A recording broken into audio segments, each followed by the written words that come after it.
அண்ட சராசரத்தையும் நம் கற்பனைக்கு எட்டாத விதத்தில் படைத்த நம் தேவாதி தேவன் தம்மை போல் இருக்கும்படி தமது சாயலாகவும் தமது ரூபத்தின்படியேயும் மனுஷனை உண்டாக்கி பூமியை ஆண்டு கொள்ளும்படி அவனுக்கு அதை ஒப்பு கொடுத்தார். 7 கண்டங்களாக பிரிக்கப்பட்டிருக்கும் இந்த அகில உலகத்தில் மொத்தம் 195 நாடுகள் உள்ளன. தேவ சித்தத்தை அறிந்து கொள்வதற்காக கர்த்தருடைய வார்த்தையை தேவ மனிதர்களாகிய தீர்க்கதரிசிகள், நியாயாதிபதிகள், ராஜாக்களின் மூலமாய் ஆதியிலிருந்தே வெளிப்படுத்தி கொண்டு வந்தார். தமக்கென ஒரு பரிசுத்த சந்ததியை எழுப்பி உலகம் முழுவதையும் ரட்சிக்க விரும்பிய தேவன் உலகத்தில் அநேகர் பாவத்தின் வஞ்சனையினால் பிடிக்கப்பட்டு இருளில் மூழ்கி அழிந்து கொண்டிருப்பதை பார்த்து தன் அனாதி அன்பு நிமித்தம் தன் சர்வ மகிமையையும் விட்டு ஒரு சாதாரண மனிதனைப் போல் இந்த பூமியில் கிறிஸ்து இயேசுவாக வந்து பிறந்தார். இந்த தேவகுமாரன் மனிதர்கள் வாழ வேண்டிய வழிகளை தன் வார்த்தையினால் தன் வாழ்க்கையினாலும் வெளிப்படுத்தி தேவனுடைய வல்லமையை பரிசுத்த ஆவியானவருடைய பலத்தோடு திருஷ்டாந்தப்படுத்தினார். அதோடு மட்டுமல்லாம், மனித குலத்தின் மேல் தான் வைத்திருக்கும் அன்பையும் அவர் அளிக்கப் போகும் விலையேற பெற்ற ரட்சிப்பையும் அந்த சுவிசேஷத்தின் செய்தியையும் உலகமெங்கும் கொண்டு செல்ல தமக்கென சீஷர்களை தெரிந்து கொண்டு தாம் படப்போகிற பாடுகளையும் பின் வெளிப்படப் போகும் மகிமையையும் அவர்களுக்கு கூறினார். பின்பு கர்த்தர் மனிதகுலம் அனைத்தின் பாவத்திற்காக பாடுபட்டு மரித்தார். மீண்டும் 3ஆம் நாள் தாம் சொன்னபடி உயிர்த்தெழுந்து தன் சீஷர்களுக்கு வாக்குத்தத்தங்களை அளித்து பின்னர் பரத்துக்கேறி சென்றார். கர்த்தருடைய வார்த்தையை பெற்றிருந்த சீஷர்கள் கர்த்தருடைய வாக்குத்தத்தத்திற்காய் காத்திருந்த வேளையில் தேவன் தாம் சொன்னபடியே இயற்கைக்கு அப்பாற்பட்ட விதத்தில் தேற்றரவாளனாகிய பரிசுத்த ஆவியானவரை பொழிந்தருளி சபையின் நடுவில் அந்த முதல் எழுப்புதலை தேவன் அனுப்பினார்.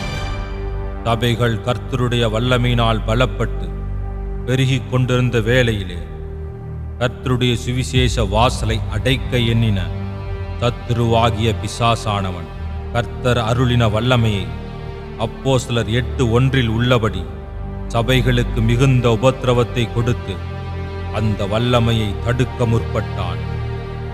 அந்த உபத்திரவத்தின் விளைவால் சபை சிதறண்டு போனது.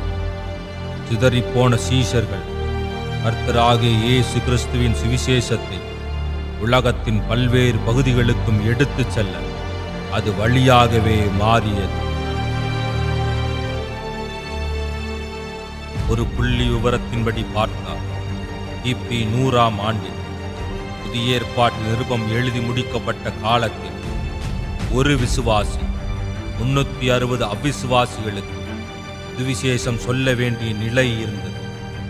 அதன் பின்னர் கிபி 1000 ஒரு விசுவாசி 270 அவிசுவாசிகளுக்கு, கிபி 1500 ஒரு விசுவாசி 85 அவிசுவாசிகளுக்கு, கிபி 1900 ஒரு விசுவாசி 40 அவிசுவாசிகளுக்கும், கிபி 1950 ஒரு விசுவாசி 30 அவிசுவாசிகளுக்கும், கிபி 1980 ஒரு விசுவாசி 15 அவிசுவாசிகளுக்கும், கிபி 1995 ஒரு விசுவாசி 9 அவிசுவாசிகளுக்கும், தற்பொழுது ஏறத்தாழ ஒரு விசுவாசி 7 அவிசுவாசிகளுக்கு சுவிசேஷத்தை அறிவித்தால் இந்த முழு உலகமும் கர்த்தருடைய சுவிசேஷத்தை அறிந்துவிடும். அதேபோல் கிபி 100ஆம் ஆண்டில் ஒரு சபை 12 இனத்தவர்களை சந்திக்க வேண்டிய சூழலில் இருந்தது. அதன் பின்னர் கிபி 1000 ஒரு சபை 5 இனத்தவர்களை சந்திக்க வேண்டியிருந்தது. கிபி 1500 ஒரு சபை ஒரு இனத்தவரையும், கிபி 1900 10 சபைகள் ஒரு இனத்தவரையும், கிபி 1950 33 சபைகள் ஒரு இனத்தவரையும், கிபி 1980 162 சபைகள் ஒரு இனத்தவரையும், தற்பொழுது 600 சபைகள் ஒரு இனத்தவரை சந்தித்தாலே சந்திக்கப்படாத 4000 இனத்தவர்கள் சந்திக்கப்பட்டு விடுவார்கள். உலகளவில் 7வது பெரிய நாடாகவும் மக்கள் தொகையில் 2வது பெரிய நாடாகவும் மற்றும் 28 மாநிலங்கள் 9 யூனியன் பிரதேசங்களை உள்ளடக்கிய முப்பெருங்கடல்களால் சூழப்பட்டிருக்கும் நமது இந்திய தேசத்திற்கு தேவன் விசேஷித்த விதமாய் தன்னுடைய 12 சீஷர்களில் ஒருவரான தோமாவை வேறெங்கும் அனுப்பாமல் நமது தேசத்திற்காகவே பிரத்யேகமாக அனுப்பி வைத்தார். மேலும் நமது இந்திய தேசத்தில் தமிழ்நாட்டிலுள்ள திருவிதங்கோடு என்ற பகுதியில் மேக்கா மண்டபத்தில் அரைப்பள்ளி என்ற முதல் திருச்சபை இயேசு கிறிஸ்துவின் சீஷனாகிய தோமா அவர்களால் எழுப்பப்பட்டது.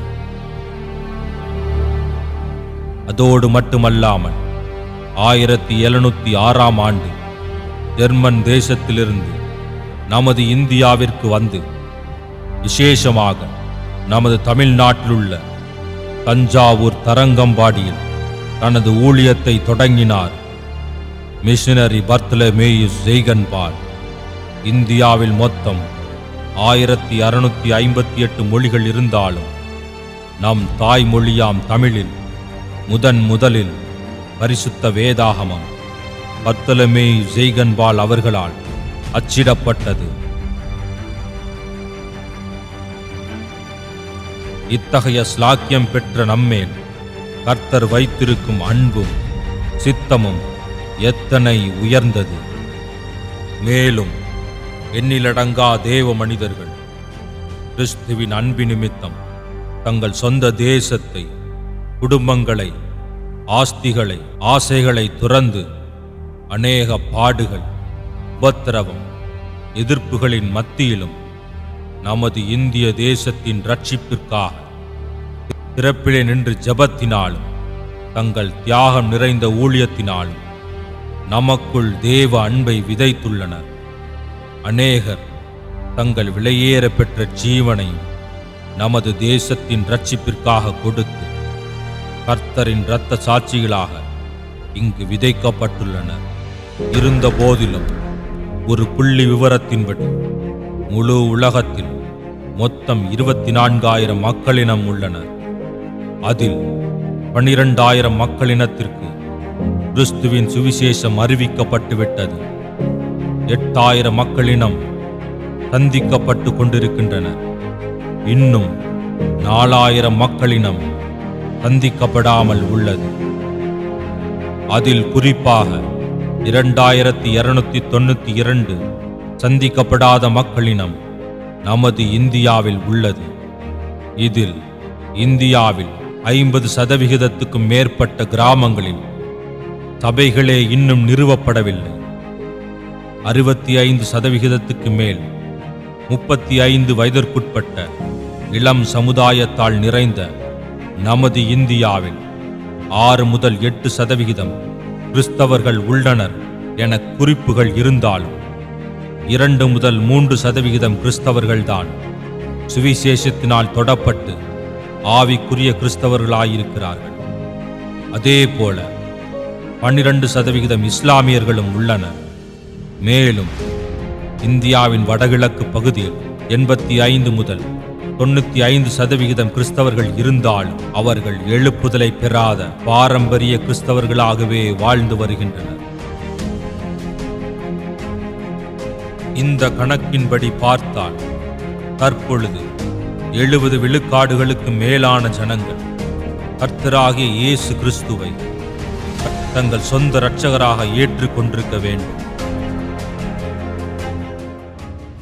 தேவன் தன் கூட இருந்த சீஷனாம் தோமாவை அனுப்பியும் தனது பரிசுத்த வேதாகமத்தை நமது தாய்மொழியில் கொடுத்தும் அநேக தேவ மனிதர்கள் உபவாசத்தோடும் கண்விழிப்புகளோடும் ஜெபத்தோடும் கண்ணீரோடும் நமது தேசத்திற்காய் மன்றாடியும் இன்னும் நாம் எழுப்புதலை காணாதது ஏன்?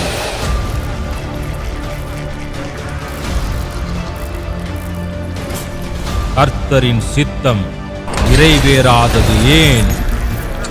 யார் இதை தடை செய்கிறார்கள்?